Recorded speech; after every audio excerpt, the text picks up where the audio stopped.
Okay, Swiss Family Robinson, Chapter 4. If you remember, there was some sort of screeching animal that the dog was fighting with, and we didn't know what it was. It's called The House in the Trees. Our hearts were pounding as we crept nearer the thicket where Flora was trapped. With guns poised, we were ready to fire. Suddenly, a troop of large pink flamingos sprang out and with loud rustling noises flew into the air. Flamingos, Fritz shouted. Well, what do you know? They sounded more like baboons. Firing into the air, he shot down two of the large birds. One was quite dead, the other was merely wounded in one wing. Unable to fly, the poor frightened bird darted toward the swamp, with Fritz following in close pursuit. There they all are with their guns, and there's the flamingos flying out from the bushes. I guess they must make a terrible screeching noise. Actually, it was Flora who reached the bird first and pinned it down until I arrived. The flamingo resisted my help strenuously, flapping its wings and twisting and turning, but I finally managed to grab hold of it. Relieved that we had been spared an encounter with a more sinister creature, we set out for home. Ernest lugged the bamboo canes, and Fritz carried the dead flamingo while I was in charge of the unhappy, squawking survivor. Come on, fellow, be still, I said to the flamingo once we were back at the giant trees. I have some ointment that will ease your pain. After treating the injury, I took a long string and tied the bird to a stake near the river so that it might go in and wash itself. The next order of business, I announced firmly to my family, is to construct a ladder so that we can build a house in the trees. So there they are with the dead flamingo, the live flamingo, and the sugar cane. I am going to need everyone's help, so let's get to work. Ernest and I will be in charge of measuring the rope, volunteered Fritz. I have a job to do first, I answered. Using triangles, I was able to determine the distance from the ground to the lowest tree branch.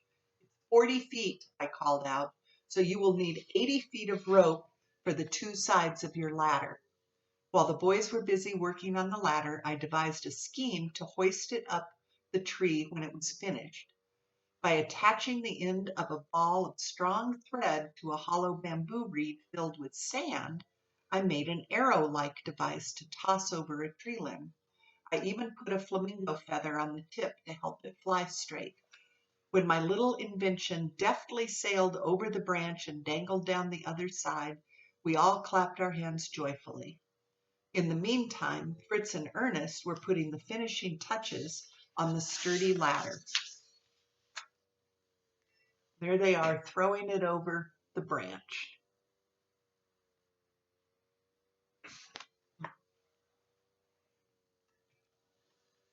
Its sides were made of rope and its rungs were fashioned from sugar canes.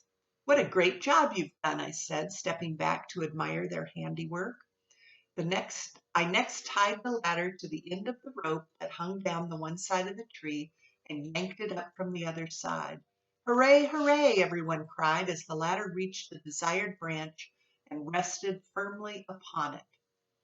Jack, you're the nimblest one of us. You go first, I told him. While the rest of us held tightly to the end of the ladder, Jack scooted up the rungs with perfect ease. Father, he called down, I'm not strong enough to tie the ladder to the tree.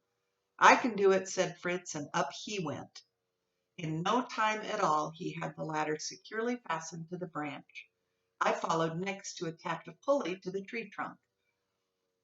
By this means, I planned to haul lumber up for our house. There they are working on it.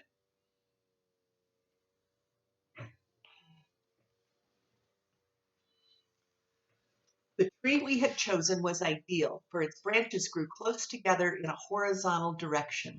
On the first level, we built a floor of wooden planks, and around this platform we constructed a wall approximately 4 feet high, also made of planks.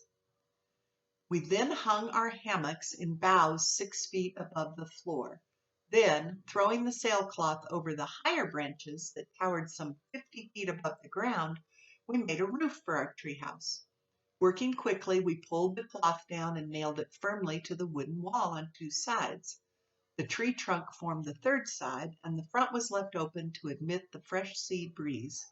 The house was beginning to look very impressive. That night, when we all gathered around a table that I built at the foot of the tree, Elizabeth brought out a large earthen pot. "The flamingo I killed!" exclaimed Fritz, as his mother lifted the lid of the dish. "Yes," answered Elizabeth. "I stewed it so that it would be juicy and tender. After all, it was an old bird." There's their tree house. It's kind of like a yurt almost up in the sky.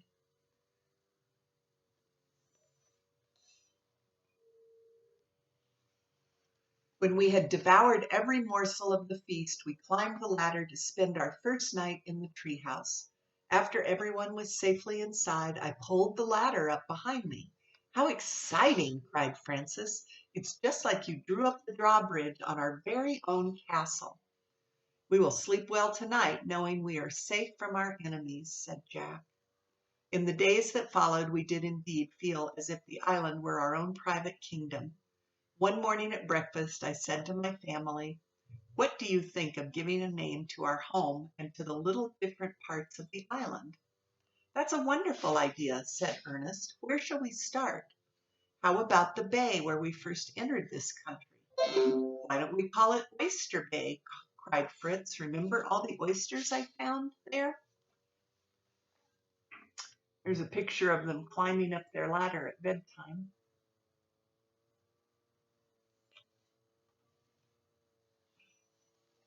"That would be a perfect name." "No, Lobster Bay," shouted Jack. "After all, that's where I discovered our first meal." "By all rights, it should be called Providence Bay," interrupted Elizabeth, "in gratitude to God for delivering us safely."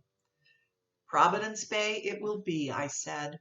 And so it was decided. Tent House was the name selected for our first home, and Falcon's Nest for our tree house.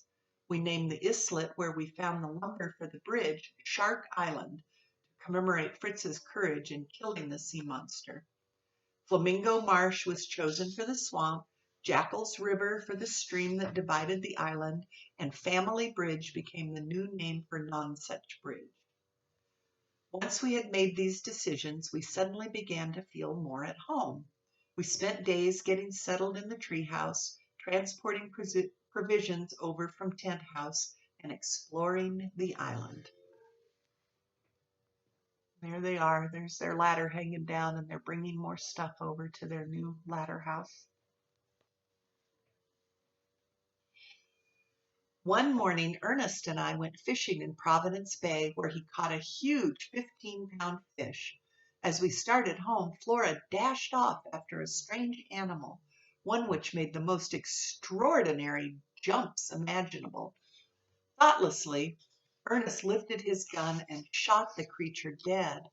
"Look at him," Ernest cried. "He's as large as a sheep, but he has the tail of a tiger, and his nose and hair are like a mouse's."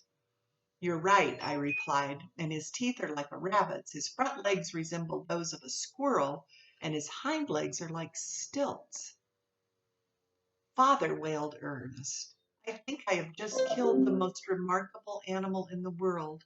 Whatever can he be?" What do you think it is, based on that description? And it's kind of sad that they kind of shoot happy, aren't they? They kind of kill things without thinking first. But here's a picture of the animal, and the dog is by it, and then the father is holding the giant fish. What animal do you think that is that he's killed that he's never seen before?